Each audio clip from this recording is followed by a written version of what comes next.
ሆዳችንን የምናመልክ፣ ገንዘባችንን የምናመልክ፣ ጉልበታችንን የምናመልክ፣ አስተሳሰባችንን የምናመልክ ከቤተ ክርስቲያን አምላክ ከክርስቶስ ውጪ ሌላ ነገር እንዲገዛን የምንመርጥ ሰዎች በሙሉ በነፍሳችንም ሆነ በስጋችን ጣዖት አምልከናል ማለት ነው። እሺ ችግር የለም እኔ የእግዚአብሔርን ስም በከንቱ አልጠራውም የምንል ላንኖር እንችላለን። የእግዚአብሔርን ስም ይቅርና በቅድስናው በውሸቱ መሃል ላይ እንደምንጠራው የሚደንቅ እኮ ነው።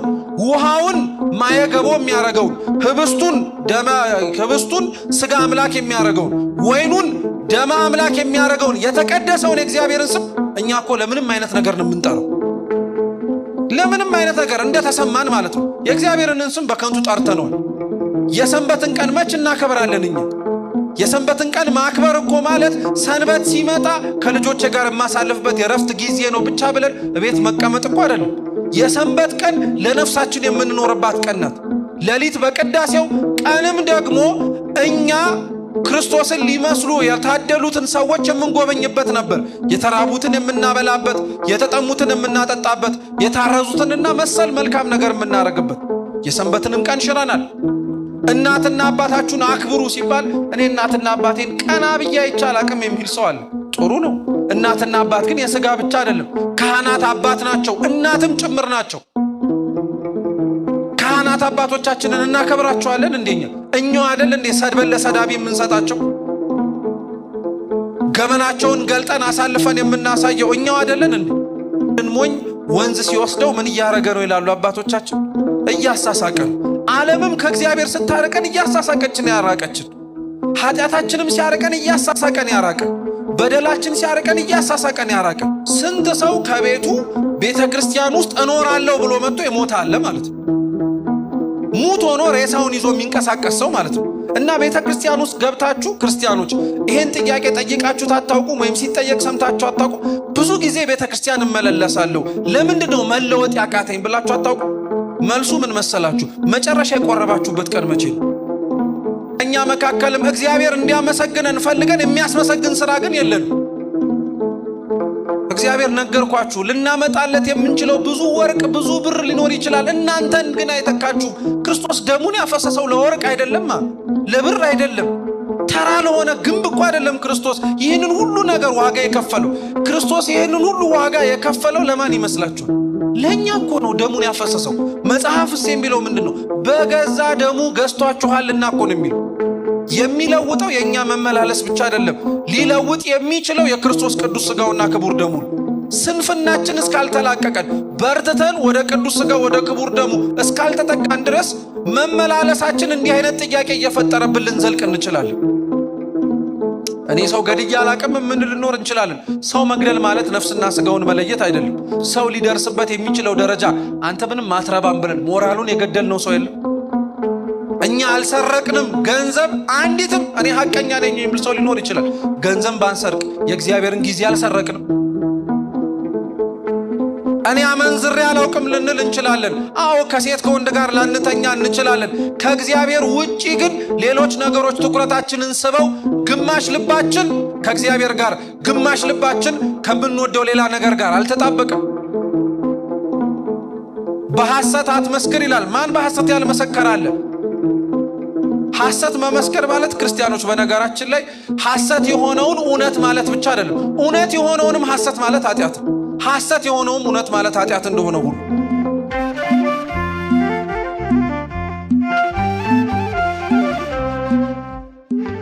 በስመ አብ ወወልድ ወመንፈስ ቅዱስ አሐዱ አምላክ አሜን። በስመ አብ ወወልድ ወመንፈስ ቅዱስ አሐዱ አምላክ አሜን። በስመ አብ ወወልድ ወመንፈስ ቅዱስ አሐዱ አምላክ አሜን። የተወደዱ የተከበሩ አባታችን መላከ ሰላም አክሊሉ ገብረ ጻድቅ የዚህች ቅድስት ቤተ ክርስቲያን ዋና አስተዳዳሪ፣ እንደየማዕረጋችሁ የአስተዳደር ቢሮ ኃላፊዎች፣ ክቡራን አበው አይንተ እግዚአብሔር ካህናት፣ አበው መነኮሳት፣ ሊቃውንተ ቤተ ክርስቲያን፣ ወንድሞች ዲያቆናት፣ መምህራን፣ ዘማሪያን፣ ዘማሪያት፣ በወደደን ባከበረን በአምላካችን ፍጹም ሰላም ከሩቅም ከቅርብም በዚች በቸሩ መድኃኔ ዓለም የጥንተ ስቅለት የበዓለ ስቅለት መታሰቢያ የተሳተፋችሁ የተገኛችሁ ምእመናን ምእመናት በወደደን ባከበረን በአምላካችን ፍጹም ሰላም እንደምን አመሻችሁ፣ እንደምን አመሻችሁ፣ እንደምን ዋላችሁ፣ እንደምን እስከዚህ ሰዓት ደረሳችሁ። አሜን። በቸርነቱና በምሕረቱ በይቅርታውን በእድሜያችን ላይ ይህችን ሰዓት ጨምሮ ለዚህ ያደረሰን የአባቶቻችን አምላክ ልዑል እግዚአብሔር ስሙ የተመሰገነ ይሁን። አምላካችን ቅዱስ እግዚአብሔር በቀሪዋ ሰዓታችን ቢወድና ቢፈቅድ ሕያውና ዘላለማዊ የሆነውን ቅዱስ ቃሉን እንማራለን። አምላካችን ቢወድና ቢፈቅድ ለዛሬ የምንማርበት የትምህርታችን ርዕስ ወይም የመጽሐፍ ቅዱስ ክፍል የሚሆነው የሐዋርያው የቅዱስ ማቴዎስ ወንጌል ምዕራፍ 19 ከቁጥር 16 ጀምሮ ባለው ክፍለ ምንባብ ይሆናል። አስቀድሜ መጽሐፍ ቅዱሱን ክፍል በንባብ አሰማችሁና ከዛ በኋላ ወደ ትምህርታችን እንሄዳለን ማለት ነው። የማቴዎስ ወንጌል ምዕራፍ 19 ከቁጥር 16 ጀምሮ ያለው ቃል እንዲህ ይላል። እነሆም አንድ ሰው ቀርቦ መምህር ሆይ የዘላለምን ሕይወት እንዳገኝ ምን መልካም ነገር ላድርግ አለው። እርሱም ስለ መልካም ነገር ለምን ትጠይቀኛለህ? መልካም የሆነ አንድ ነው። ወደ ሕይወት መግባት ብትወድ ግን ትእዛዛትን ጠብቅ አለው። እርሱም የትኞቹን አለው። ኢየሱስም አትግደል፣ አታመንዝር፣ አትስረቅ፣ በሐሰት አትመስክር፣ አባትና እናትህን ውደድ፣ ባልንጀራህንም እንደ ራስህ ውደድ አለው። ጎበዙም ይህንማ ከሕፃንነቴ ጀምሬ ጠብቄዋለሁ፣ ደግሞስ የሚጎለኝ ምንድን ነው አለው። ኢየሱስም ፍጹም ልትወድ ሂድና ያለህን ሽጠህ ለድሆች ስጥ፣ መዝገብም በሰማያት ታገኛለህ፣ መጥተህም ተከተለኝ አለው። ጎበዙም ይህን ቃል በሰማ ጊዜ ብዙ ንብረት ነበረውና እያዘነ ሄደ። ኢየሱስም ለደቀ መዛሙርቱ እውነት እላችኋለሁ ለባለጠጋ ወደ መንግሥተ ሰማያት መግባት ጭንቅ ነው። ዳግመኛም እላችኋለሁ ባለጠጋ ወደ እግዚአብሔር መንግሥት ከሚገባ ግመል በመርፌ ቀዳዳ ቢገባ ይቀላል አለ። ደቀ መዛሙርቱም ሰምተው እጅግ ተገረሙና እንኪያስ ማን ሊድን ይችላል አሉ። ኢየሱስም እነርሱን ተመልክቶ ይህ በሰው ዘንድ አይቻልም፣ በእግዚአብሔር ዘንድ ግን ሁሉ ይቻላል አላቸው ይላል። ስለ ቃሉ አምላካችን የልዑል እግዚአብሔር ስም የተመሰገነ ይሁን። ይህንን ሁሉ ለማስታወስ ሊከብድ ስለሚችል ከታሪኩም ውስጥ አንዲት ኃይለ ቃል ብቻ መዘን ለትምህርታችን ርዕስ እናደርጋለን። እስኪ የሚጎለኝ ምንድን ነው በሉ በሉ እንጂ ድገሙት እስቲ። ሶስተኛም ድገሙት። የሚጎለኝ ምንድን ነው በሚል ርዕስ እንማራለን። አምላካችን እንዲያስተምረን ቅዱስ ፈቃዱ ይሁንልን። ይህ ተመሳሳይ ታሪክ እንግዲህ የማርቆስ ወንጌል ምዕራፍ 10 እና የሉቃስ ወንጌል ምዕራፍ 18 ላይ እንደ ማቴዎስ ወንጌል ምዕራፍ 19 ከቁጥር 16 ጀምሮ ታሪኩ ተጽፎ እናገኘዋለን። ከጥቂት የአረፍተ ነገርና ታሪኩን ሊያጎሉ ከሚችሉ ቃላት ውጪ አብዛኛው የታሪኩ ፍሬ ሐሳብ ተመሳሳይ ነው። አንድ ባለጸጋ ወደ ክርስቶስ እንደመጣ የዘላለም ሕይወትን እንዲያገኝ ምን ማድረግ እንደሚጠበቅበት እንደጠየቀውና ጌታችንም ደግሞ ምን ብሎ እንደመለሰለት የምናገኝበት ታሪክ ነው።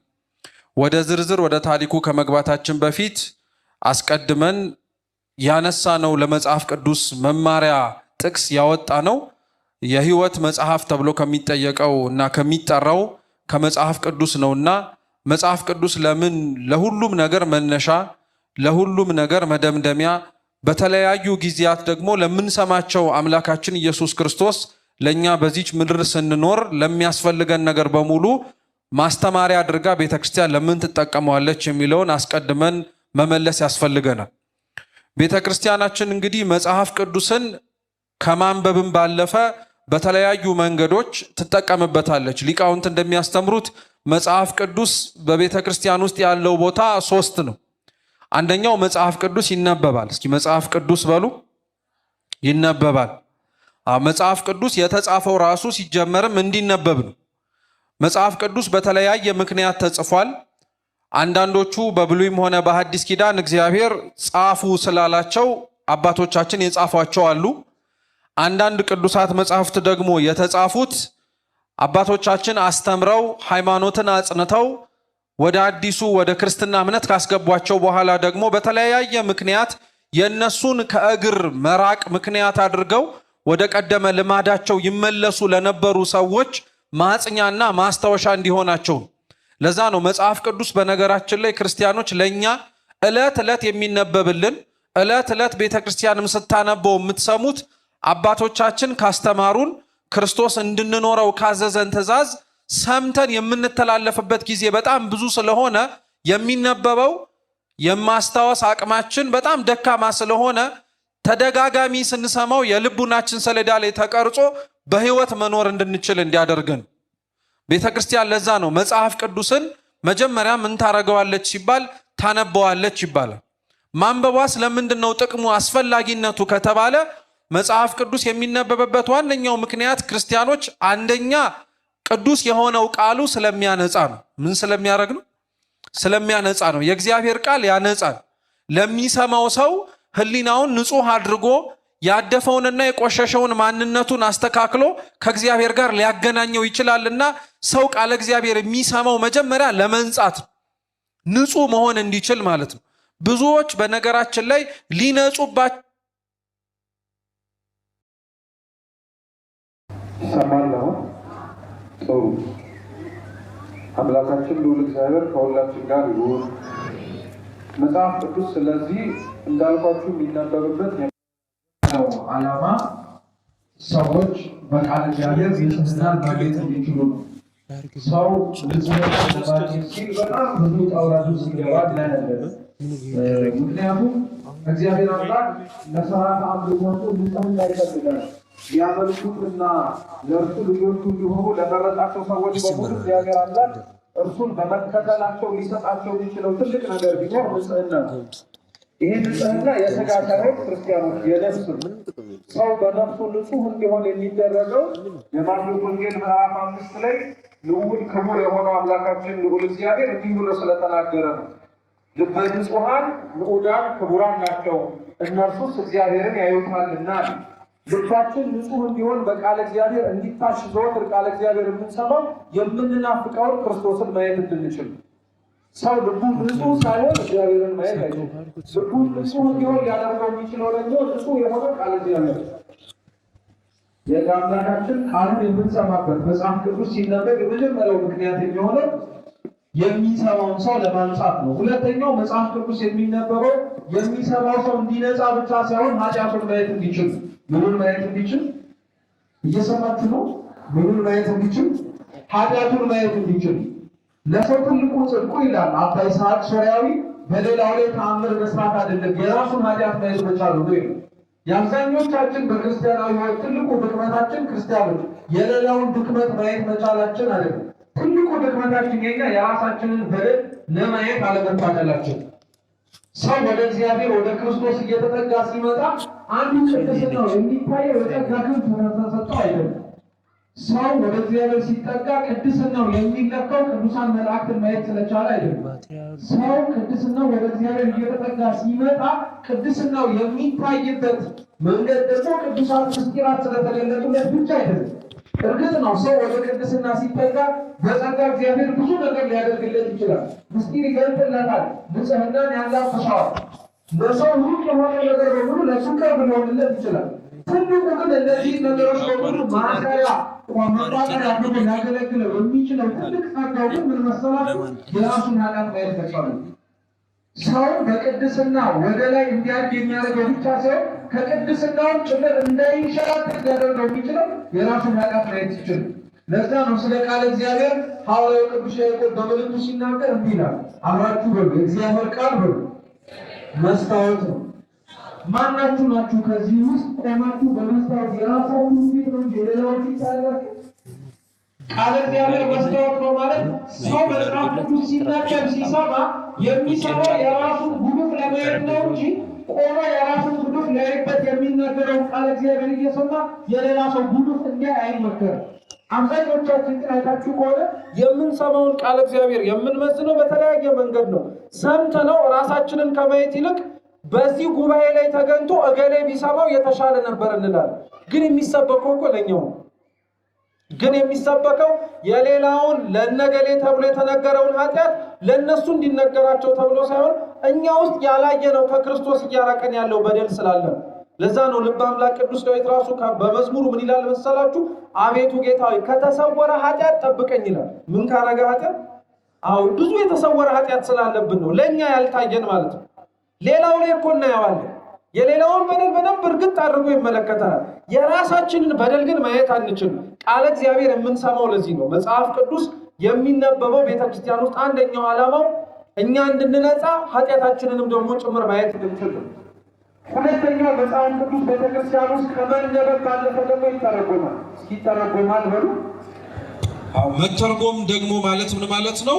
መጽሐፍ ቅዱስ ሲተረጎም ደግሞ አንደኛው ጥሬ ዘሩ ወይንም ደግሞ ቀጥተኛ አማርኛ ከሆነ ፍሬ ሐሳቡን ማብራራት፣ ግዕዝ ከሆነ ወደ አማርኛ መልሶ ውስጡ ያለውን ሐሳብ ለማስተላለፍ እንዲቻል መጽሐፍ ቅዱስ ይተረጎማል። ሶስተኛው ብዙዎቻችን ደግሞ እየዘነጋ ነው የመጣው ነገር ደግሞ ምንድነው? መጽሐፍ ቅዱስ የሚነበብና የሚተረጎም ብቻ ሳይሆን የሚኖርም ጭምር። እስኪ የሚኖር በሉ። ምን የሚደረግ ነው? የምንሰማውን የቅዱስ ቃሉን ለመኖር አምላካችን ሎል እግዚአብሔር ይርዳው። ለዛ ነው ክርስቲያኖች ዋነኛው ዓላማው ሰባኪያን ቆመው የሚሰብኩበት፣ ቅዳሴው የሚቀደሰው፣ በቤተ ክርስቲያኖች ሁሉም ስርዓት አምልኮ ለእኛ ሁላችንም ተሳታፊ አድርጎ እንዲደረግ የሚመከርበት ዋነኛው ዓላማ የምንሰማውን ቃለ እግዚአብሔር መኖር እንድንችል ለማድረግ ነው። በዚህ ደግሞ ቤተ ክርስቲያን በጣም የተመሰከረላት የተቀደሰች ቤት ነው። እንዴት መሰላችሁ? ትልቁ የቤተክርስቲያናችን ስርዓት አምልኮ እንግዲህ ቅዳሴው፣ ከቅዳሴው የሚበልጥ ምንም አይነት ስርዓት አምልኮ ቤተክርስቲያን የላት። ለዛ ነው ለሁሉም ነገር መቋጫ፣ መደምደሚያ፣ ለጸሎቶች ሁሉ ማሳረጊያችን ቅዳሴያችን። በቅዳሴያችን ውስጥ ቅዳሴውን ስትመለከቱት ብዙ ከምናደርጋቸው ነገሮች ውስጥ በጣም ሰፊውን ድርሻ ይዞ የምትመለከቱት የመጽሐፍ ቅዱስ ንባብ ነው። መጽሐፍ ቅዱሱን ቤተ ክርስቲያን ታነበዋለች። ለዛ ነው ወንጌል ቅዱስ ብለው ካህናቱ ከቤተ መቅደስ ይዘውት ይመጣሉ። ሲነበብ እንሰማለን፣ እየዞርን እንሳለመዋለን። ደግሞ ያነበብነውን የተነበበውን መጽሐፍ ቅዱስ ደግሞ ሲተረጎም እንሰማዋለን። የመጽሐፍ ቅዱሱ ትርጓሜ ቅዳሴው ውስጥ ዑደታቱ ናቸው። ምኖቹ አልኳችሁ? እስኪ ዑደት በሉ። ዑደት ማለት እንቅስቃሴዎቹ ማለት ነው። ለጌታችን ለመድኃኒታችን ለኢየሱስ ክርስቶስ ላደረገው ለድህነት ስራው በዚች ምድር ላይ አንዱ ድህነትን ለመፈጸም ሲል ዞሮ ህሙማነ ስጋን በተአምራቱ ህሙማነ ነፍስን ደግሞ በቃሉ ፈውሷቸዋል። ስለዚህ ህሙማነ ነፍስ ያለብን ሰዎች ካልን በነፍሳችን መታከም ለሚያስፈልጉን ሰዎች ካህናተ ቤተ ክርስቲያን ቅዳሴ በምናረግበት ጊዜ በመካከላችን ምን ያደርጋሉ? ይዞራሉ አይደለ? ዑደት በሚያረጉበት በሚዞሩበት ጊዜ ላይ በመስቀላቸው ይባርኩናል። ጽንሃውን ደግሞ እያንቀሳቀሱ ዕጣኑን እንድናሸተው ያደርጉናል። ከእጃችን ይዘን ለእግዚአብሔር ልናቀርበው ያመጣነውን መባ ይቀበሉናል። ይሄ ምን ማለት መሰላችሁ? ክርስቶስ በዚች ምድር ላይ ዞሮ ለማስተማሩ ማሳያ ነው። ስለዚህ የመጽሐፍ ቅዱሱ ቅዳሴው ውስጥ ያለው ትርጓሜው የተግባር ነው ማለት ነው።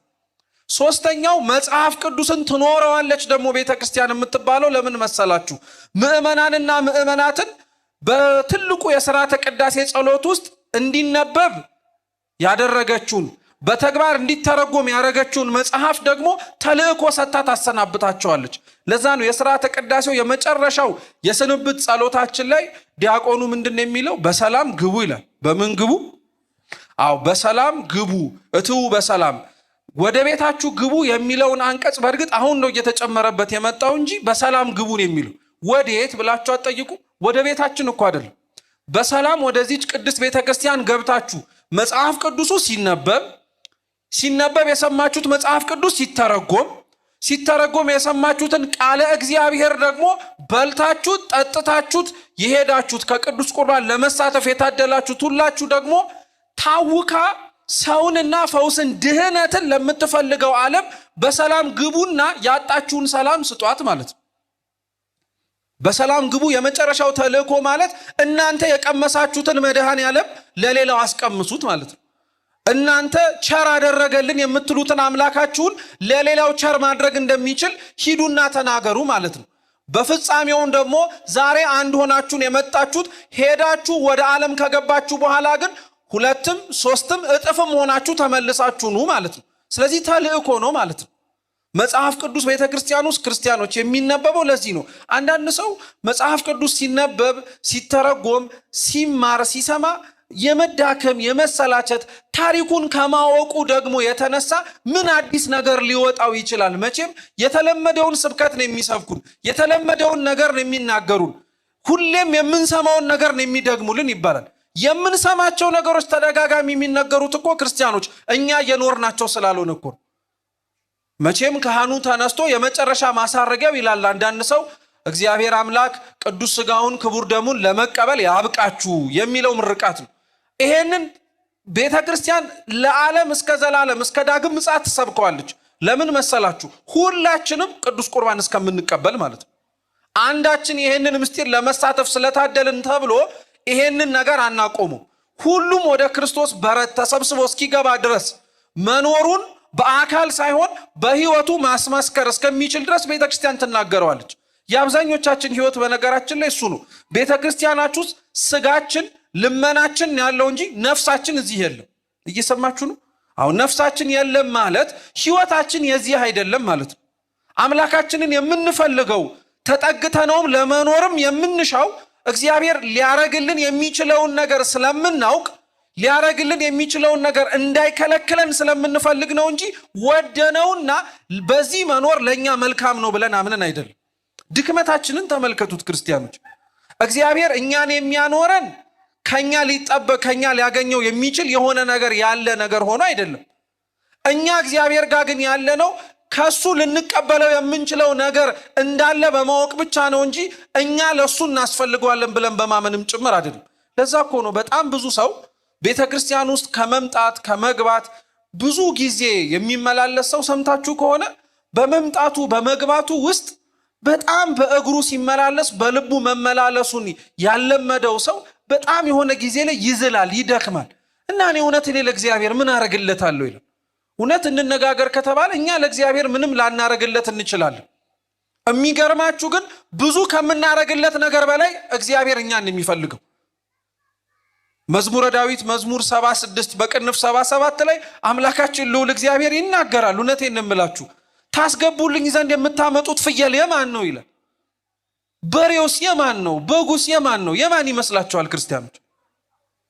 የመድኃኔዓለም እኮ ነው። ሁሉም ከሱ ተቀብለን መልሰን ለሱ የምንሰጠው ነገር ነው። አንድ በጣም እያስቸገረ ያለው እንደ በሬው እንደ ከብቱ እንደ ዕጣኑ እንደ ጧፉ እንደ ዘቢቡ ተይዞ መጥቶ ገብቶ መቅረት ያቃተው የኛ ሰውነት ብቻ ነው። ስለዚህ እግዚአብሔር ትልቁ ልንሰጠው የምንችለው ስጦታ ለመድኃኔዓለም ምን ላርግለት ብላችሁ የምታስቡ ከሆነ ክርስቲያኖች ራሳችሁን ስጡት። ከዚያ በላይ ምንም የሚፈልገው ነገር የለም። እናንተ ከመጣችሁ ሁሉም ይመጣል። እኛ ስንመጣ በደንብ አድርጎ ይመጣል። ይሄ ባለጸጋ ነው። ስለዚህ መነሻ ታሪኩን አድርገን ያነሳ ነው መጽሐፍ ቅዱስ ተነቦ ተተርጉሞ በሕይወት ደግሞ ሲኖር መጨረሻ ደረጃ ላይ እንደሚደርስ ለማስተማር ነው። እየሰማችሁ ነው? እየሰማችሁ ነው? እግዚአብሔር ከሁላችን ጋር ይሁን። ሲነበብ እንደሰማችሁት አንድ ባለጸጋ ወደ ጌታችን ወደ ኢየሱስ ክርስቶስ ቀረበና እንዲህ ብሎ ጠይቀው፣ መምህር ሆይ በሉ የዘላለም ሕይወትን እንዳገኝ ምን ላድርግ? የሚገርም ጥያቄ ነው በነገራችን ላይ። ምክንያቱም ሰውየው ባለጸጋ ነው፣ ብዙ ሀብትና ንብረት ያለው ሰው ነው። እግዚአብሔር ጋር ቀርቦ ክርስቶስን አካል ለአካል ቆሞ እያነጋገረው ሊለምነው የሚችለው ብዙ ልመና ነበር። ለምሳሌ እንደ ባለጸጋነቱ ሀብቴ እንዳይወድቅ ባለጸጋ ሆኜ ለዘላለም መኖር እንድችል ምን ላርግ ብሎ መጠየቅ ይችላል? አይችል? ይችላል።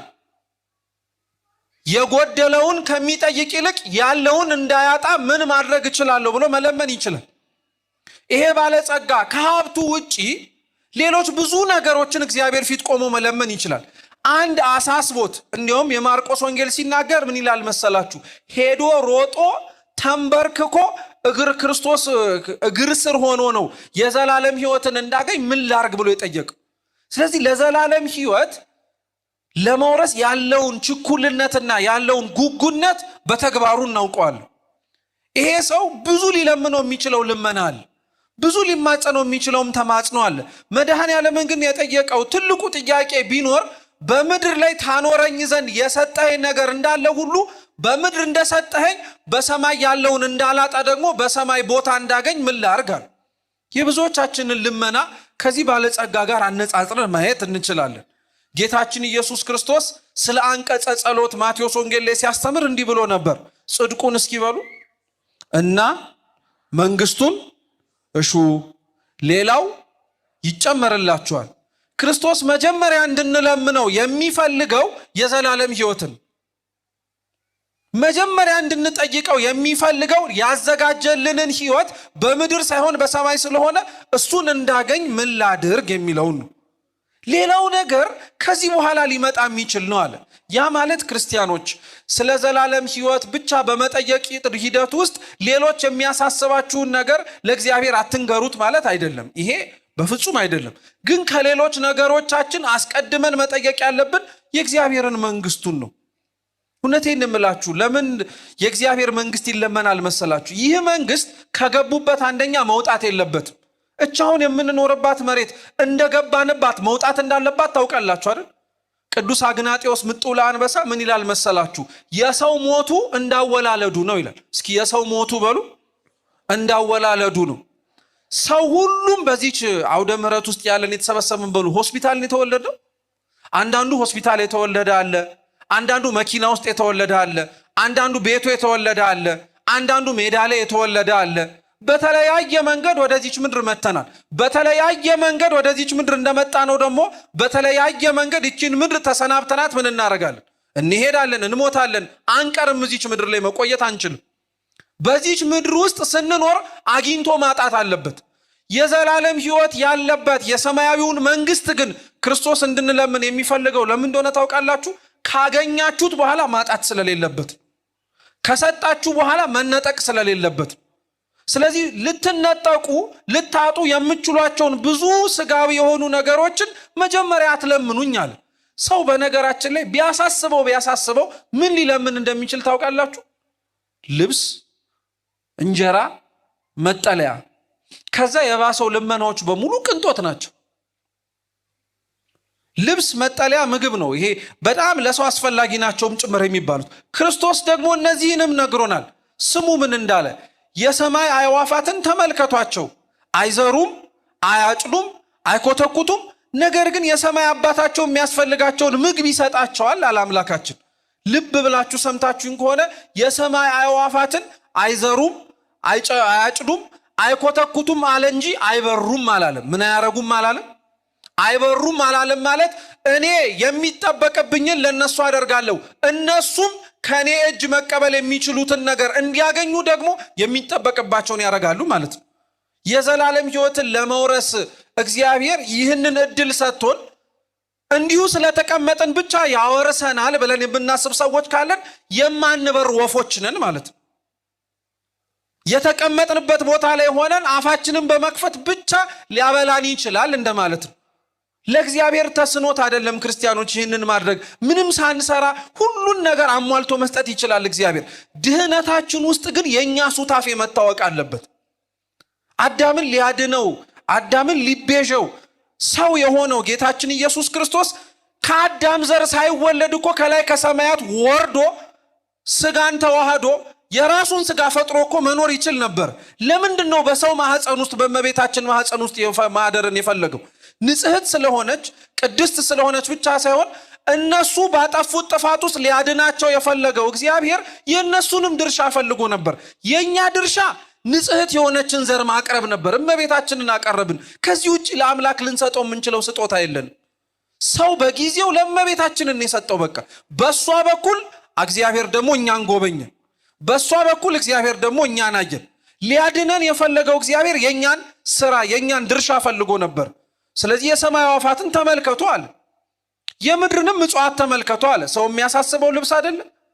ሰሎሞን በጊዜው ለብሶ ካጌጠባቸው አልባሳት በላይ ውብ የሆኑ ነገሮችን አልብሷቸዋል። የትኛው እጽዋት ነው ሲበቅል ክርስቶስን አልብሰኝ ብሎ የለመነው? ሊበርደኝ ይችላል ቅርፊት አድርግልኝ ብሎ የለመነ እጽዋት አለ? እንደሚያስፈልገው አውቆ እግዚአብሔር ሰጠው እንጂ እግዚአብሔርን እውነት ስለማናምነው ነው እንጂ ክርስቲያኖች እኮ ይሄንን የፈጠረውን ጉሮሮ ውሃና ምግብ ሳይሰጠው የሚያሳድረው ይመስላችኋል? በፍጹም አያደርገውም እኮ። ስንለምን ለምን መሰላችሁ? እኛ እንኳን የምንለምነው ልመና አባታችሁ ላይ ብለን ስንጸልይ የምንጸልየው ለእኛ የዕለት እንጀራን እንዲሰጠን አይደለም። የዕለት እንጀራችንን ምን አድርገን የምንለው ስጠን እኮ ነው የምንለው። ለእኛ ብቻ ሳይሆን ቆሞ መለመን እያለበት ለማይለምነውም ሰው እግዚአብሔር ወይ እባክህ እንደ ቸርነት አብላው አጠጣው እንላለን። ታዲያ እግዚአብሔር የቤተ ክርስቲያንን ጸሎት እየሰማ የንጹሃኑን የአባት የእናቶቻችንን ጸሎት እየሰማ እነሱንም ይጎበኛል ማለት ነው። ስለዚህ ልብስ አያሳስባችሁ፣ እህልም አያሳስባችሁ። አስቀድማችሁ ሰማያዊቷን የእግዚአብሔርን መንግስት ለመለመን ሞክሩ። እሱን ነው የሚበጃችሁ። እሱን ከለመናችሁ በኋላ ሌላው ይጨመርላችኋል። ጠይቁኝ አደርግላችኋለሁ አለ። የእኛን ህይወት ስትመለከቱት ግን ተገላቢጦሽ ነው። የኛ የጸሎት ህይወት ምኑ ይቀድማል መሰላችሁ? ሌላው ይቀድምና ጽድቅና መንግስቱ ሁለተኛው። እውነት እንነጋገር ከተባለ ከኛ መካከል የዕለት ልመናው ሆኖ መንግስትህን አውርሰኝ የሚል ሰው አለ? አብዛኞቻችን እኮ የሚያሳስበን ነገ ይነጋልና አምላኬው አደራህን እንደው የነገዋን ብርሃን አሳየኝ እንላለን። የመንግስተ ሰማያትን ብርሃን የሚናፍቅ ሰው አለ እንዴ? ከእግዚአብሔር ጋር መኖር የሚያስቸኩለው ሰው አለ እንዴ? ይህ ምድር እኮ እንዴት እንዳበላሸን ክርስቲያኖች፣ ጣዕመ ክርስትናን እንዲጠፋብን ያደረገው። በቃ ሊያታልሉን በሚችሉ ምድራዊ በሆኑ ነገሮች ብቻ ተሞኝተን አልቀረንም። እኛ ጭራሽ ደግሞ ከሚያሞኙን ነገሮች ጋር አብረን መሄድንም ጭምር ተለማምደንበታል። ለዛ ነው አንድን ሞኝ ወንዝ ሲወስደው ምን እያረገ ነው ይላሉ አባቶቻችን? እያሳሳቀ ነው። ዓለምም ከእግዚአብሔር ስታረቀን እያሳሳቀችን ያራቀችን፣ ኃጢአታችንም ሲያረቀን እያሳሳቀን ያራቀን፣ በደላችን ሲያረቀን እያሳሳቀን ያራቀን ይሄ ባለጸጋ። ስለዚህ የለመነው ልመና ቀላል ልመና አይደለም። መንግስተ ሰማያትን እንድወርስ የዘላለም ህይወት እንዲኖረኝ ምን ላድርግ አለው። ስለዚህ በዚህ ውስጥ የዘላለም ህይወት እንዳለው እንደሚያምን ታውቃላችሁ ማለት ነው። ከሞት በኋላ ህይወት አለ ብሎ ይህ ባለጸጋ ያምናል ማለት ነው። ቀጠለና ክርስቶስ ታዲያ ምን አለው? መልካም ለምን ትለኛለህ? ቸር ለምን ትለኛለህ? ቸሩ አንድ እግዚአብሔር ብቻ ነው አለ። ለምን? ይሄ ባለጸጋ ክርስቶስን መምህር ብሎ አክብሮ የጠራው አባቶቻችን በትርጓሜ ሲያስረዱ አንደኛ መምህር ብቻ ሆኖ ስለተሰማው ነው ይላሉ። የዘላለም ህይወትን እንዲያገኝ ጠየቀው እንጂ፣ እየሰማችሁ ነው? የዘላለም ህይወትን እንዲያገኝ ዕውቀትን ጠየቀው እንጂ ከክርስቶስ አውርሰኝ ብሎ አልለመነው። የዘላለም ህይወትን እንዳገኝ ምን ላርግ አለው እንጂ የዘላለም ህይወትን አውርሰኝ አላለው። ለሱ መምህር ብቻ ስለነበረ ማለት ነው ይላሉ። ክርስቶስ ግን መምህር ብቻ አይደለም፣ አምላክም ፈጣሪም ጭምር ነው። ስለ መንግስተ ሰማያት የሚያስተምር አይደለም፣ መንግስተ ሰማያት ራሱም ጭምር ነው። ለዛ እኮ ነው ክርስቶስ ለሐዋርያቱ ምን አለው መሰላችሁ? መንግስተ ሰማያት በእጆቻችሁ መካከል ናት አለ። እስኪ መንግስተ ሰማያት በሉ። በምኗቻችሁ መካከል ናት? አንደኛ መንግስተ ሰማያት መግባት የሚያስችላችሁ ስራ እጃችሁ ላይ ነው፣ ጽድቁም ኩነኔውም ማለት ነው። መንግስተ ሰማያት ይሄን ያክል እንደ መዳፋችሁ ቅርብ ናት ማለት ነው። መልካም ብትሰሩ የምትወርሷት ከእግዚአብሔር ቸርነት ጋር፣ መልካም ባትሰሩ ግን ፈራጅ ነውና እግዚአብሔር የምታጧት ናትና መንግስተ ሰማያት ምናችሁ ጋር ናት አለ? እጃችሁ ላይ ናት አለ። ሁለተኛው ግን ይላሉ አባቶቻችን መንግስተ ሰማያት በእጆቻችሁ መካከል ናት ማለት መንግስተ ሰማያት ቦታ ብቻ ሳይሆን ክርስቶስ ራሱ ነው። መንግስተ ሰማያት ዘላለማዊ ማረፊያ ናት። ለክርስቲያን ዘላለማዊ ማረፊያው ቦታ ብቻ ሳይሆን አምላኩ ነው። እየሰማችሁ ነው? ምኑ ነው አልኳችሁ? አምላኩ ነው፣ ክርስቶስ ነው። ስለዚህ መንግስተ ሰማያት ከእናንተ መካከል ናት። የሚያወርሳችሁ የመንግስተ ሰማያት ጌታ እውነተኛ ዘላለማዊ እረፍታችሁ ከእናንተ ጋር ነው አለ። ስለዚህ መንግስተ ሰማያት ለመግባት የምንናፍቀው አንደኛው ለዛ ነው። ይሄ ባለጸጋ ክርስቶስ መምህር ብቻ ስለመሰለው ግን ዕውቀትን ጠየቀው እንጂ ህይወትን አልለምነው። ከቤተ ክርስቲያን ብዙ ሰው ዕውቀቷን ነው እንጂ ህይወቷን ያልወሰደ ስንት ሰው አለ መሰላችሁ? ዕውቀቱን ቀድተነዋል፣ በደንብ አድርገን ወስደነዋል፣ ጥቅሱን እንናገረዋለን፣ የሚያስፈልጉትን የአባቶቻችንን ትርጓሜያት እንመሰክራለን፣ እንዲህ ብለው አስተማሩ እንላለን። አባቶቻችን የጠቀሱትና ያስተማሩትን የትርጓሜ ህይወት ግን መኖር የከበደን ሰዎች ነን እኛ። ይህ አይነቱን ሰዎች ነን እኛ፣ በጣም ደካማ የሆንን ማለት ነው። ዕውቀቱን ይዘነው ህይወቱ ግን የጎደለን ማለት ነው። ነገ እንኑር እንሙት ሳናውቀው ዛሬ ከእግዚአብሔር ፊት ብንቀርብ ምን ብለን ልንመልስ እንደምንችል የማናቅ ሰዎች ነን። ዜና አበው ላይ አንድ ታሪክ አለ፣ በደንብ አድርጋችሁ ስሙ። አንድ ልጅ ነው ይባላል እና ሁልጊዜ እናቱን ገዳም ገብቼ ካልመነኮስኩ እያል አስጨንቃት ሁሌ። እናቱ ደግሞ አረተው ይብቃህ እባክህ፣ አሁን የምትኖረው ኑሮ ይበቃሃል፣ ይቅርባል። በፍጹም እኔ የነፍሴ ነገር ያሳስበኛል፣ ገዳም ገብቼ ካልጾም ካልጸለዩ ካልሰገድ የትህርምት ጽኑ የሆነ ህይወት ካልኖርኩ ምን ዋጋ አለው አለ። ብትለው ብትሰራው እምቢ አለ። መጨረሻ ላይ ያለው አማራጭ ምንድነው? እናቱ በቃ ሂድ ገዳም ግባ አለችው። ገዳም ገባ። እንደተናገረው እጾማለሁ፣ እጸልያለሁ፣ ሰግዳለሁ፣ መጸውታለሁ፣ ትህርምት ህይወት ውስጥ እኖራለሁ እንዳለው ምንም ሰነፎን ስንት ሰው ከቤቱ ቤተክርስቲያን ውስጥ እኖራለሁ ብሎ መጥቶ ይሞታል ማለት ነው። ሙት ሆኖ ሬሳውን ይዞ የሚንቀሳቀስ ሰው ማለት ነው። እና ቤተክርስቲያን ውስጥ ገብታችሁ ክርስቲያኖች ይሄን ጥያቄ ጠይቃችሁ አታውቁም? ወይም ሲጠየቅ ሰምታችሁ አታውቁም? ብዙ ጊዜ ቤተክርስቲያን እመለሳለሁ ለምንድን ነው መለወጥ ያቃተኝ ብላችሁ አታውቁም? መልሱ ምን መሰላችሁ? መጨረሻ የቆረባችሁበት ቀን መቼ ነው? የሚለውጠው የኛ መመላለስ ብቻ አይደለም፣ ሊለውጥ የሚችለው የክርስቶስ ቅዱስ ሥጋውና ክቡር ደሙ ነው። ስንፍናችን እስካልተላቀቀን በርትተን ወደ ቅዱስ ሥጋው ወደ ክቡር ደሙ እስካልተጠጋን ድረስ መመላለሳችን እንዲህ አይነት ጥያቄ እየፈጠረብን ልንዘልቅ እንችላለን። መልሱ ደግሞ አንዱ አሁን የነገርኳችሁ ነው። መቼ ነው የቆረብከው? ስትቆርብ ነው መለወጥ የምትጀምረው። ስለዚህ ይሄ ሰው ገዳም ውስጥ ገባ፣ ሰነፍ ሆነ፣ ቆየ። በእድሜ ምንም ሊስተካከል አልቻለም። እየሰማችሁ ነው? ምንም ሊስተካከል አልቻለም። ቀጠለ። መጨረሻ ላይ የተወሰነ ጊዜ ከቆየ በኋላ እናቱ እንደሞተች ሰማ። አዘነ፣ አለቀሰ። ሄዶ አይቀብራት ነገር ገዳም ስለገባ አልወጣም አለ። እያለቀሰ እያዘነ እዛው እንቅልፍ ወሰደው እና እግዚአብሔር ራእይ አሳየው። ጻድቃን በቀኝ ኃጥአን በግራ ቆመው ከክርስቶስ ፍርድ ሊቀበሉ ወይ ሲኦል ወይ ወደ ገነት ሊገቡ ማለት ነው። እናቱ በግራ በኩል ቆማ አያት፣ ሲኦል ልትገባ ማለት ነው። ይሄ አይግረማችሁ። እሱ ደግሞ ከእናቱ ጀርባ ተሰልፎ ሲኦል ሊገባ አየ እና እናቱ አየችውና ምን እንዳላችሁ ታውቃላችሁ? አንተ ለነፍሴ ድህነት ብዬ ገዳም ገባው አላልከኝም እንዴ? ምን ታረጋለህ እኔ ጋር ተሰልፈ አለችው። አፈረ፣ በጣም አፈረ። ልዳን ብሎ የሄደው ሰውዬ የሚድንበት ቦታ ላይ ሆኖ መኖር ግን አቅቶት ስለነበር በጣም አዘነ። ክርስቶስ ወዲያውኑ መልአኩን ላከና ምን አለ መሰላችሁ? በተመሳሳይ ስም የሚታወቅ ሌላ መነኩሴ ነው አምጣልኝ አልኩ እንጂ እሱን አይደለም፣ እሱን ነፍሱን መልስለታል። ወዲያውኑ ከሚያየው ራእይ ነቃ፣ ደነገጠ፣ ፈራ። ወዲያውኑ ስንፍናውን ትቶ በጉብዝና በንጽህና በቅድስና ቃል የገባውን ህይወት መኖር ጀመረ እና ህይወቱ ተለውጦ የተስተካከለ ኑሮ መኖር ሲጀምር ገዳም ውስጥ በስንፍናው የሚያውቁት ሰዎች በሙሉ ተሰብስበው እረ ይበቃሃል፣ ጾምህ፣ ጸሎትህ፣ ስግደትህ፣ ትህርምትህ ህይወትህን እንዳያሳልፈው አሉት። ይህ መነኩሴ ምን ብሎ መለሰላቸው? እናንተ አልገባችሁም።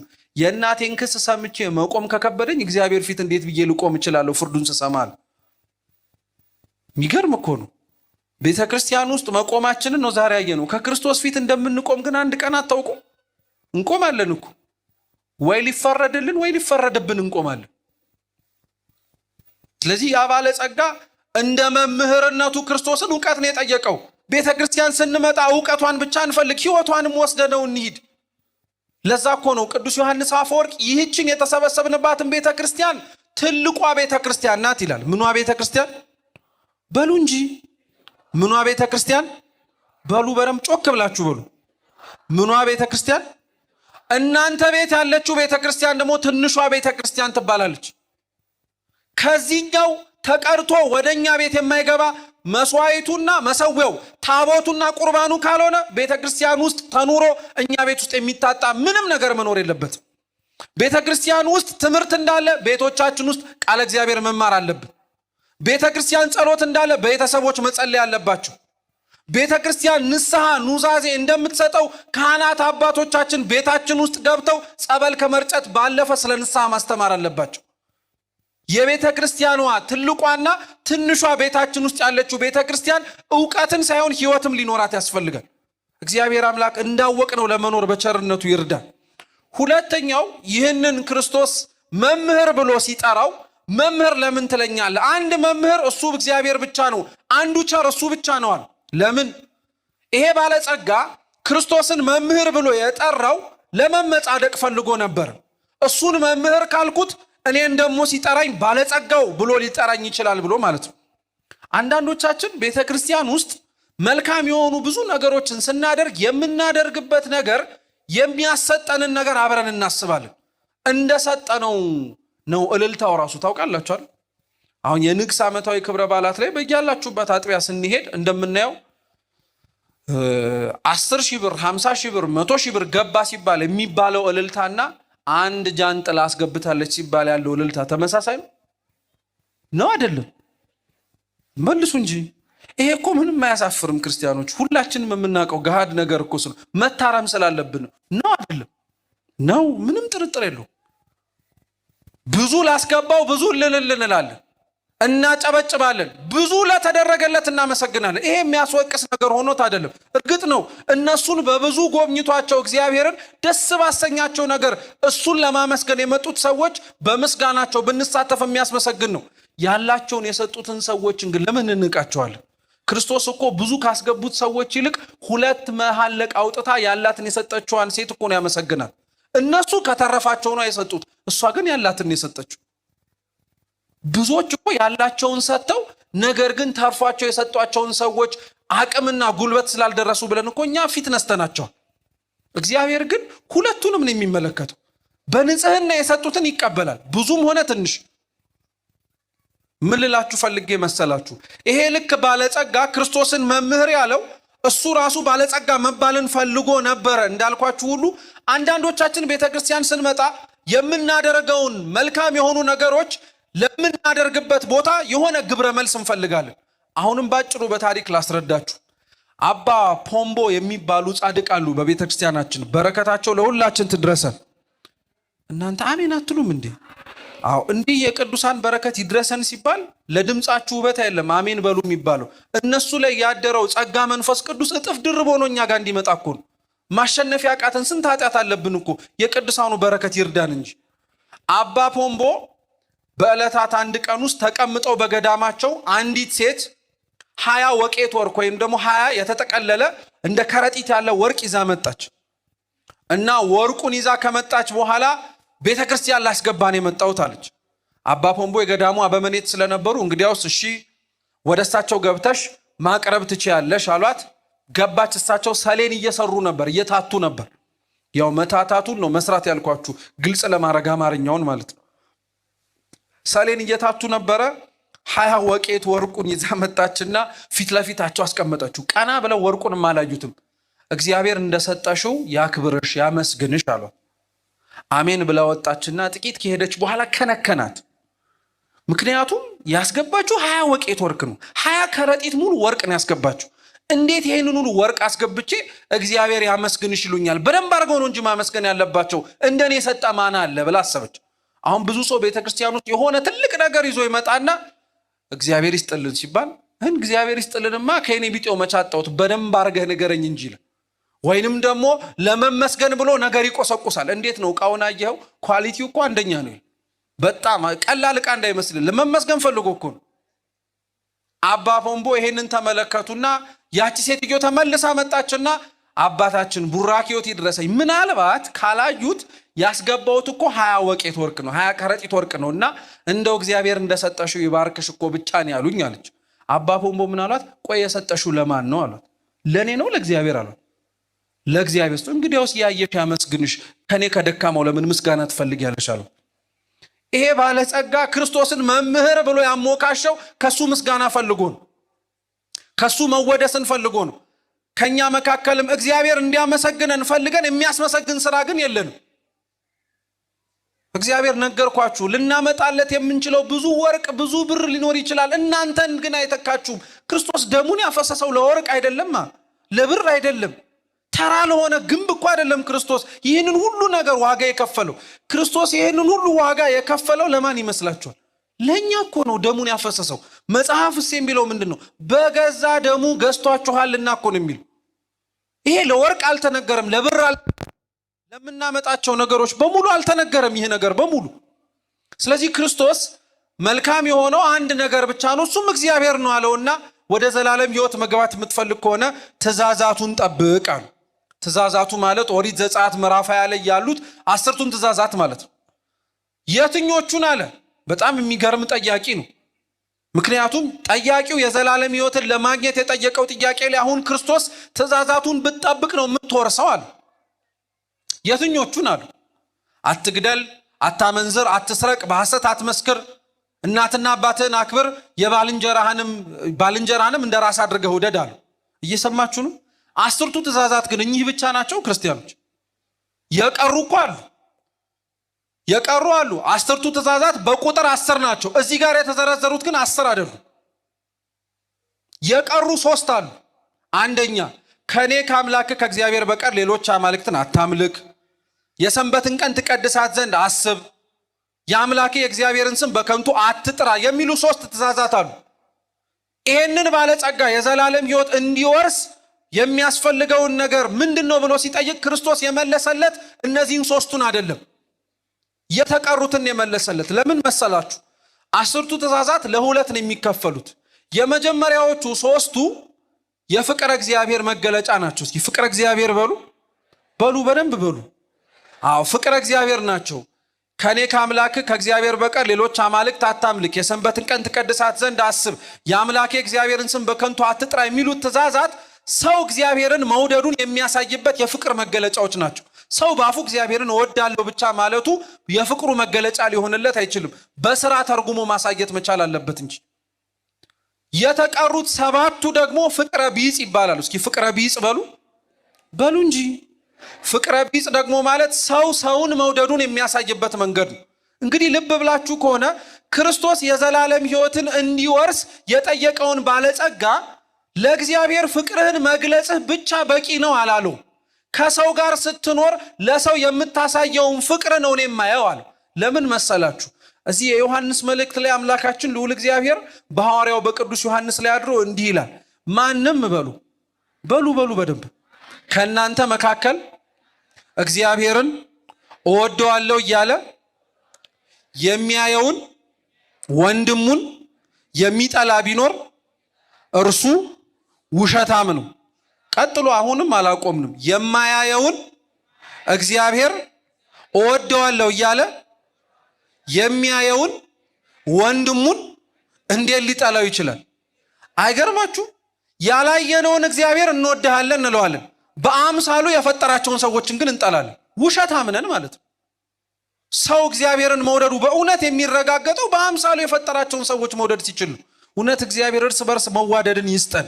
ትልቁ ጸጋም ትልቁ የሕግጋት ፍጻሜ ይሄ ነው፣ እርስ በርስ ተዋደዱ የሚለው። ስለዚህ ክርስቶስ ያንን ባለጸጋ የፈተነው ፍቅርህን ለእግዚአብሔር በገለጥክበት መንገድ አይደለም የእግዚአብሔር መንግስት የምትወርሰው፣ ከዚህ ውጪ ደግሞ የኔ ያለህን ፍቅር ለሰውም ጭምር እንዴት እንደምትገልጠው በእነዚህ ነው አሉ። በጣም ከሁሉ በላይ የሚገርመው ምን መሰላችሁ? ይሄ ባለጸጋ ምን አለው? እነዚህን ከልጅነቴ ጀምሮ ፈጽሜያቸዋለሁ። ከምንነቴ ጀምሮ? እስኪ ክርስቲያኖች ራሳችንን እንጠይቅ። ከልጅነታችን ጀምሮ ያልሰራ ነው ምን ኃጢአት አለ? ምናልባት አሁን እንደዚህ ሲባል አንዳንድ ሰው አይ ሁሉንም ኃጢአት ሰርቼ ሊሆን ይችላል፣ በፍጹም ግን እኔ ከእግዚአብሔር ውጭ ሌላ አምላክ አምልኬ አላቅም ሊል ይችላል። ስሙ በደንብ። ጣዖት ማምለክ ማለት የሆነ የአሕዛብ ቤት ቆሞ የነሱ ስርዓት አምልኮስ መሳተፍ ብቻ አይደለም። ቅዱስ ጳውሎስ እንዲህ ይላል፣ ሆዳቸው ጣዖት የሆነባቸው ሰዎች አሉ ይላል። ሆዳቸው ምናቸው? መጾም ሲያስፈልጋቸው የማይጾሙ፣ ለነፍሳቸው ድህነት የሚያስፈልጋትን ነገር ማድረግ ሲጠበቅባቸው የስጋቸውን መቆም ይበልጥ አድርገው ትኩረት የሚሰጡ ሰዎች ሆዳቸው አምላካቸው የሆነባቸው ነውና እነዚህ ከእግዚአብሔር ውጭ የሚያመልኩት ሌላ ነገር አለ፣ እሱም ሆዳቸው ነው። ሆዳችንን የምናመልክ፣ ገንዘባችንን የምናመልክ፣ ጉልበታችንን የምናመልክ፣ አስተሳሰባችንን የምናመልክ፣ ከቤተ ክርስቲያን አምላክ ከክርስቶስ ውጪ ሌላ ነገር እንዲገዛን የምንመርጥ ሰዎች በሙሉ በነፍሳችንም ሆነ በስጋችን ጣዖት አምልከናል ማለት ነው። እሺ ችግር የለም፣ እኔ የእግዚአብሔርን ስም በከንቱ አልጠራውም የምንል ላንኖር እንችላለን። የእግዚአብሔርን ስም ይቅርና በቅድስናው በውሸቱም መሃል አይደል እንደምንጠራው? የሚደንቅ እኮ ነው። ውሃውን ማየገቦ የሚያረገውን፣ ህብስቱን ስጋ አምላክ የሚያረገውን፣ ወይኑን ደማ አምላክ የሚያረገውን የተቀደሰውን የእግዚአብሔርን ስም እኛ እኮ ለምንም አይነት ነገር ነው የምንጠራው። ለምንም አይነት ነገር እንደተሰማን ማለት ነው። የእግዚአብሔርን ስም በከንቱ ጠርተነዋል። የሰንበትን ቀን መች እናከብራለን እኛ? የሰንበትን ቀን ማክበር እኮ ማለት ሰንበት ሲመጣ ከልጆቼ ጋር የማሳልፍበት የረፍት ጊዜ ነው ብቻ ብለን እቤት መቀመጥ እኮ አይደለም። የሰንበት ቀን ለነፍሳችን የምንኖርባት ቀን ናት። ሌሊት በቅዳሴው፣ ቀንም ደግሞ እኛ ክርስቶስን ሊመስሉ የታደሉትን ሰዎች የምንጎበኝበት ነበር። የተራቡትን የምናበላበት፣ የተጠሙትን የምናጠጣበት፣ የታረዙትንና መሰል መልካም ነገር የምናደርግበት። የሰንበትንም ቀን ሽረናል። እናትና አባታችሁን አክብሩ ሲባል እኔ እናትና አባቴን ቀና ብዬ አይቼ አላቅም የሚል ሰው አለ። ጥሩ ነው። እናትና አባት ግን የሥጋ ብቻ አይደለም፣ ካህናት አባት ናቸው፣ እናትም ጭምር ናቸው። ካህናት አባቶቻችንን እናከብራቸዋለን እንደኛ እኛው አይደል እንዴ ሰድበን ለሰዳቢ የምንሰጣቸው? ገመናቸውን ገልጠን አሳልፈን የምናሳየው እኛው አይደለን እንዴ? መሸፋፈን የከበደን ሰዎች ማለት ነው። መሸፋፈን ማለት ኃጢአትን መክደን አይደለም። እኛም በሰፈርንበት ሚዛን እንዳንሰፈር ሰውን ወደ ንስሐ ሊያመራ የሚችለውን ህይወት ከመምራት ይልቅ እኛም የምናደርገው ምን አዲስ ዜና አለ ብለን ትኩስ ነገር ለማውራት ያለን ጉጉት በዚህ ዘመን ያለው ትልቁ ፈተናችን ስለሆነ ያልሆነውን እንደሆነ የሆነውን ደግሞ አብልጠን ነገሮችን ጨማምረን እናወራዋለን። እኔ ሰው ገድያ አላቅም ምን ልኖር እንችላለን። ሰው መግደል ማለት ነፍስና ስጋውን መለየት አይደለም። ሰው ሊደርስበት የሚችለው ደረጃ አንተ ምንም ማትረባም ብለን ሞራሉን የገደልነው ሰው የለም። እኛ አልሰረቅንም ገንዘብ አንዲትም እኔ ሐቀኛ ነኝ የሚል ሰው ሊኖር ይችላል። ገንዘብ ባንሰርቅ የእግዚአብሔርን ጊዜ አልሰረቅንም። እኔ አመንዝሬ አላውቅም ልንል እንችላለን። አዎ ከሴት ከወንድ ጋር ላንተኛ እንችላለን። ከእግዚአብሔር ውጪ ግን ሌሎች ነገሮች ትኩረታችንን ስበው ግማሽ ልባችን ከእግዚአብሔር ጋር ግማሽ ልባችን ከምንወደው ሌላ ነገር ጋር አልተጣበቀም። በሐሰት አትመስክር ይላል። ማን በሐሰት ያልመሰከረ አለ? ሐሰት መመስከር ማለት ክርስቲያኖች በነገራችን ላይ ሐሰት የሆነውን እውነት ማለት ብቻ አይደለም። እውነት የሆነውንም ሐሰት ማለት ኃጢአት ነው። ሐሰት የሆነውም እውነት ማለት ኃጢአት እንደሆነ ሁሉ የባልንጀራውን ቤት ማን ያልተመኘ አለ? ድሮ ሰው ቤቱን ነበር የሚመኘው፣ መኪናውን ነበር የሚመኘው። አሁን እኮ ገብቶ ውስጥ ሚስቱን ባሉን የሚመኝ ልጆቹን የሚመኛል። የራሱን ከማመስገን ይልቅ ባልንጀራውን ማን እንደራሱ የሚወዳለ? ተውት። ይልቅ እንደውም ሩቅ አንሂድ። ባልንጀራችንን መውደድ ይቅርና እኛ ራሳችንን እንወደዋለን እንዴ? ብንወደው እኮ ራሳችንን ኃጢአት እንደማንሰራ ታውቃላችሁ። ክርስቶስ ደሙን ያፈሰሰለት ሰውነት እንደተሸከመን ካወቅን እኮ ከኃጢአት ጋር ጥርሳችንን ነክሰን እስከ ደም ጠብታ ነበር ቅዱስ ጳውሎስ እንዳለው መጋደል የነበረብን የነበረው። እኛ ግን ኃጢአት እኮ የምርጫ ጉዳይ ሆኖልናል። በቃ እግዚአብሔር ይረዳናል እያለን ያላጠፋ ነው ምን ጥፋት አለ? ስለዚህ የዚህ ባለጸጋ ከልጅነት ጀምሮ ምንም ኃጢአት አልሰራውም የሚለውን ድምፅ ስትሰሙ እኛ ከልጅነታችን ጀምሮ ምን ያልሰራ ነው ኃጢአት አለ ብለን እንድንጠይቅ ያደርገናል። ተውት እሺ። ከልጅነታችን ጀምሮ ያላቋረጥ ነው ምን ጽድቅ አለ? እኔ ከልጅነቴ ጀምሮ ስጸልይ ነው ያደግኩት የሚል ሰው ይኖር ይሆን? ስጾም፣ ስሰግድ፣ ስመጸውት፣ ቅዱስ ቁርባን ስቀበል ወላጆች ልጆቻችንን እኮ ስንቴ እኮ ዋጋ እንዳስከፈልናቸው ልክ እድሜያቸው ትንሽ ከፍ እያለ ሲመጣ አሁን መቁረብ ይበቃሻል እንግዲህ አድገሻል ብለን ስንቱን ከእግዚአብሔር ቤት እኮ ልጆቻችንን ያስኮበለልን ወላጆች እኮ አለን። የጀመሩትን ጽድቅ ዳር ያላስደረስን ማለት ነው። ቆርበው ሲመጡ ቤታቸውን እንዴት ቆርበ መጣ ብሎ እኮ የሚቆጣ ወዳጅ አለ። ታውቃላችኋል? ቆርበው ልጆቻቸው መጥተው ተመስገን ከማለት መዓት ይዘህብኝ መጣ ያለ ጊዜ ቆርበ ሳት ልታዘንብ ነው ቤቱ ላይ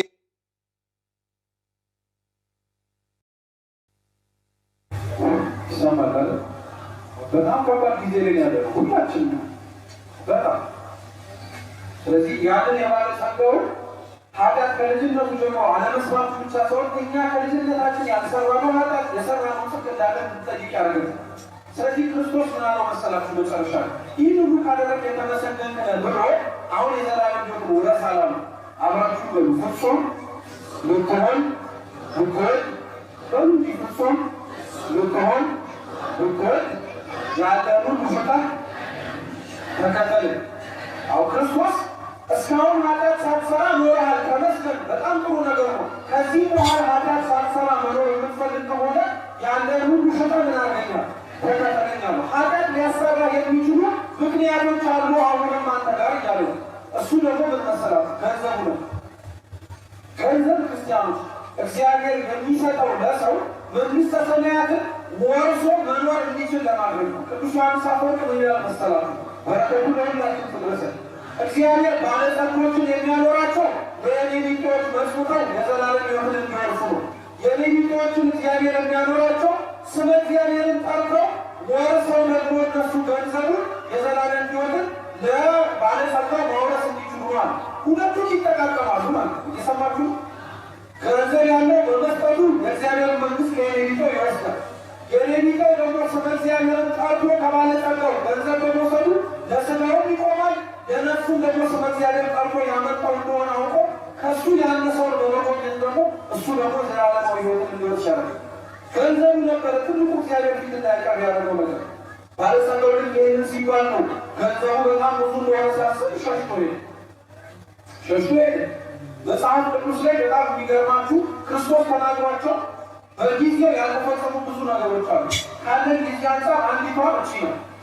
ፍጹም ልትሆን ብትወድ ያለን ሁሉ ሽጠህ ተከተለኝ ብሎ የተናገረ ለባለጸጋው ነው። ባለጸጋው ያደረገው አልቻለም። ይህንን ቃል ሰምተው ግን ከሱ በኋላ የተነሱ ክርስቲያኖች ፈጽመውታል። አባንቶስ በረከቱ ለሁላችን ትድረሰን አብሮታል። ከወንድሙ ጋር የመሬት ክርክር ነበረበት። ይገባኛል የሚል ማለት እና አካፍሎ ሊሰጠው ፍርድ ቤት መንገድ ላይ እያለ ቤተክርስቲያን ወንጌል ሲነበብ ይሄንን ሰማ። ወንጌል አንዱ የመነበቡ ምክንያት ራስን እንዲያይ ማድረጊያ ማለት ነው። ስለዚህ ፍጹም ልትሆን ብትወድ ያንን ሁሉ ሽጠህ ተከተለኝ የሚለው ሲሰማ እንኳን ይህ ስማ ነውር ነው ብሎ ወንድሙ ሊቀጣ ጠይቆ የእኔን ድርሻ አንተ መሬት ውሰደው ብሎ እሱ በረሃ ገባ። ዛሬ እንጦንስን ስሙን ጠርተን መንግስቱን ለመውረስ እግዚአብሔርን እንማልድበታለን። እንጦንስን ወንድሙን አናውቀው። ለክርስቶስ ብለን የከፈልነው ዋጋ እግዚአብሔር እንዲያስታውሰን ያደርጋል። ለዓለም ብለን የከፈልነው ዋጋ ግን ምንም አያስገኝም። ቅዱስ ኤፍሬም ሶርያዊ ነዛ ነው እንዲህ ያለ መሰላችሁ ለዚህች ዓለም ብትኖሩላት መጨረሻ ብትሰጣችሁ መቃብር ነው።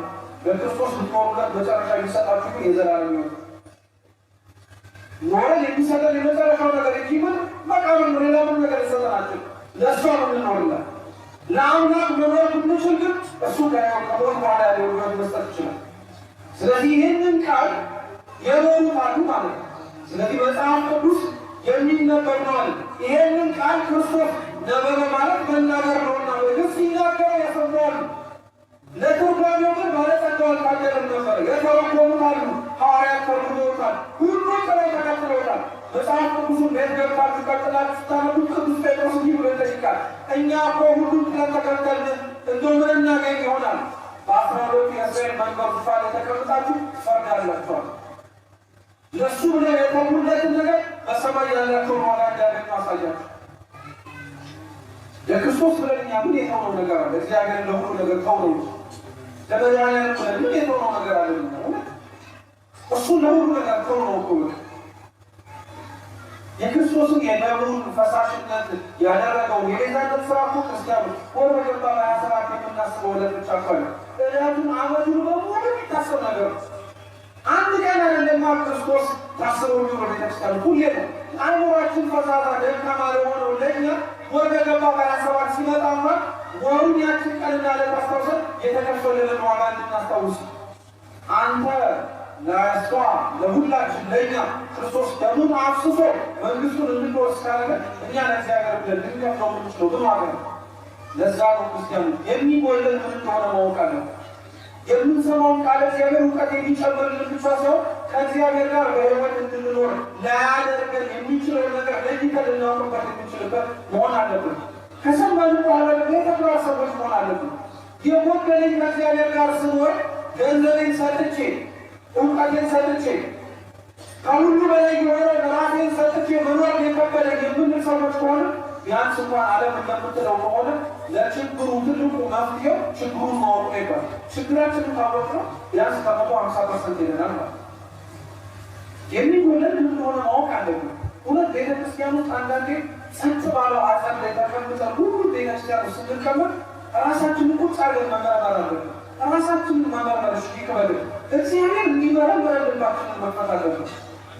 እንዲያሳስበን ማወቅ መቻል አለብን። እግዚአብሔር እኮ ጸጋን፣ ሀብትን፣ ስጦታን ለሰው ልጆች የሚሰጠው ባለጸጋ እንደሆነ ብቻ እንድናውቀው ብቻ ነበር ክርስቲያኑ። እግዚአብሔር ይህን ሁሉ የሚያደርገው የጎደለንን ማወቂያ መንገድ እንዲሆነ ጨምሮ። ይሄ ሁሉ ሲነገር ደግሞ አንዳንድ ሰው እኔ ገንዘብ ነገር ባለጸጋ አይደለሁም ድሃ ነኝ ሊል ይችላል። ማንም ሰው በዚህ ምድር ላይ ድሃ የለም። ባለጸግነት የገንዘብ ጉዳይ ብቻ አይደለም። ባለጸጋ መዝገበ ቃላታችን ሲፈታው ባለጸጋ ባለስጦታ ማለት ነው። ገንዘብ ስጦታ ሆኖ ባይሰጠው ጤና ስጦታ ሆኖ የተሰጠው ሰው የለም ማለት አለ። ሰውነት ስጦታ ሆኖ እግዚአብሔር የሰጠው ሰው አለ። ስለዚህ በሰጠ ነገር እግዚአብሔር መንግስቱን ልትወርስ ይፈልጋል ማለት ነው። ገንዘብ ባይኖርም እውቀት ባይኖርም በሰውነትን እኔ ሙሉ አይደለሁም ብትል እንኳን እግዚአብሔር ልትወርስበት የምችልበት መንገድ ሰጥቷል። ሰውነታቸው ሙሉ ሳይሆን እግዚአብሔር መንግስት ይወረሷል። አሁን እኛ እጅ ከሌለ መመጽወት የማንችል የሚመስል ግን ቅዳሴያችን ምንድን ነው የሚለው? ምንፍቃኑና ሰራይ ካህኑ የእጣ የመባው ወይም የስጦታውን ነገር ላስገቡ ሰዎች ዲያቆኑ ጸልዩ በእንተ ያረጉ መባ ስላስገቡ ሰዎች ጸሎት አድርጎ ወይም በክፍል እንደዚህ ታውቃላችሁ። አቤቱ ጌታው ይላል ካህኑ አስራቱ ቀዳማያቱ በኩራቱ የንባብ መጽሐፍቱ መጋረጃው ሁሉ ነገር ያስገቡትን አቤቱ ጌታው በዘላለም መንግሥት አሰባቸው ይላል። አሜናችሁ ቀጥሎ እንደዚህ ታውቃላችሁ። ይህንን ማድረግ እየፈለጉ የሌላቸውን ሰዎች በጎ መሻታቸውን ተቀብለ እንዳደረጉ ቃላቸው እያለው ማድረግ የከበደውን አይደለም፣ ሳይኖረው ግን ማድረግ የፈለገውን በጎ መሻቱን ይፈልግልናል፣ በጎ መሻቱን ይቀበላል ማለት ነው። ስለዚህ እግዚአብሔር ጎደሏችንን ሊሞላ የሚችልበት ብዙ መንገድ ዘርግቷል። እኛ ጎደሏችንን አውቀን ደግሞ መኖር የእኛ ድርሻ ነው። ባለጸጋው ጎደሏውን አውቆ መመጽወት ከብዶት ያጣውን የእግዚአብሔር መንግሥት እኛ ጎደሏችንን አውቀን ካለ መግባት አምላካችን እግዚአብሔር ይሰውረን። ያስተማረን የመከረን አምላካችን ስሙ የተመሰገነ ይሁን። የጎደለንን አውቀን ደሙን ያፈሰሰልን አምላካችን ኢየሱስ ክርስቶስ ያዘጋጀልን የከፍተልን መንግሥቱን ለመውረስ አምላካችን እግዚአብሔር ይርዳን። በጎደለው በነጠበው ተቀምጠው በሚማሩ በክቡር አባታችን በሊቃውንት የሚታረም የሚስተካከል መሆን መስራት ለእግዚአብሔር